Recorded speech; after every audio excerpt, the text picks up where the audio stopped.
This is really a very, very interesting event. And it's a very structured program, and we are all supposed to stick to the program. So I'll use this to make a few general observations, especially taking on from what Mr. Pathak and Mr. Sushil Tripathi said. I could actually give a 2-hour seminar continuing on that.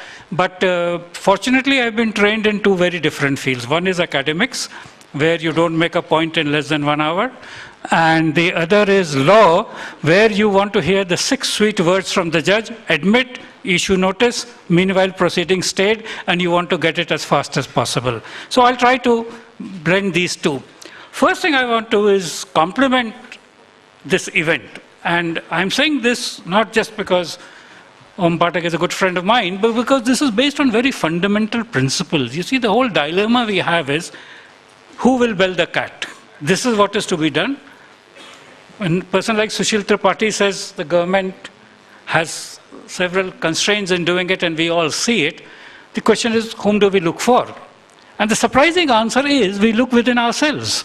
And that's what Mr. Om Pathak has been talking about. Just to say it's not us who are talking about, Margaret Mead is a very well-known anthropologist, very famous for a work called Coming of Age in Samoa. And she has a very nice quotation where she says, never underestimate the potential of a few committed citizens to change the world. In fact, that is the way it has always been. And I think we are talking about a few committed people who are out to change the world. The other important thing that I want to draw attention to is, so what is changing and why do we have to talk about looking at things? Because when Sushil Tripathi and I were interacting, we realized that we've studied in a fairly good education system, and we had so many people come out of that system, all the Chief Justices of India and law ministers and so on. And I want to draw attention to that change. And I think this is very important, because when I studied MSc Physics in 1966, Sushil studied in 1963, I could do with the notes of my uncle who studied in 1945 and 1946, because even modern physics had not changed. Forget everything else.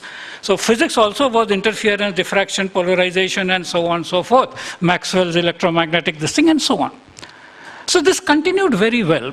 And I think the thing was happening was that at some point of time, and when we talk about, Sushil said about not an inclusive education, the reason it was not an inclusive education was that education, especially the frontiers of education, were not meant for everybody. Because the society lived in a stage where the higher levels of education did not matter to them. The ordinary man had nothing to do with calculus or trigonometry or electromagnetic induction and so on. And I remember one of the people who had then become a high court judge says, you know, only thing I remember from my MSc mathematics is that e to the power x was a very good function. Whether you integrate it or differentiate it, it still remained e to the power x. But other than that, I have no idea what mathematics has to do with my work. Now, this is the thing. So therefore, for a while, and my elder brother, when he studied BTech in engineering, and because we had a very educational thing, my father tried to suggest that he should do MTech.